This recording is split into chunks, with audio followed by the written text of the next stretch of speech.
মনে কর তোর ফ্রেন্ড সার্কেলের ভিতর রিলেশন, ফ্রেন্ডদের ভিতরে কারো না কারোর সাথে রিলেশন।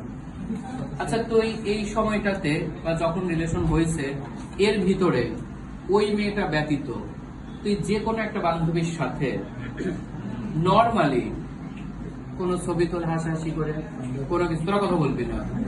মনে কর আমি যেরকম আমার স্টুডেন্টের সাথে ছবি তুললাম, উপরে ওরা প্রায় সবাই ছবি তুলল, তুই উপরে তোর গার্লফ্রেন্ড আছে মনে কর ইনস্ট্যান্ট, তুই ও বাদে তোর আরো অনেকগুলো বান্ধবী ওখানে উপস্থিত।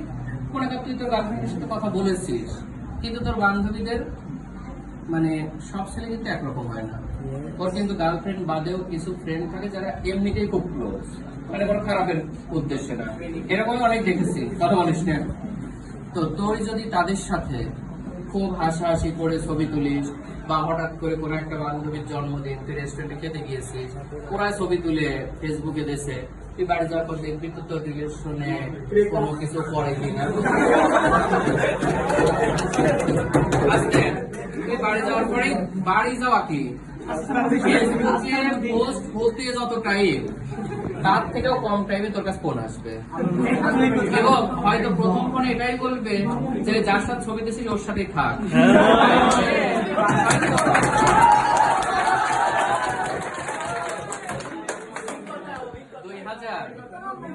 2012, 13, 14 জীবনে কত রিলেশনের মীমাংসা করেছি। মানে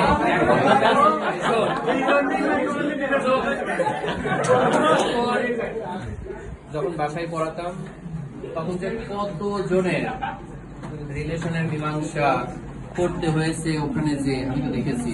মানে সেটাই বলতেছি যে বিয়েটা হচ্ছে খুব সহজ, তা কিন্তু না।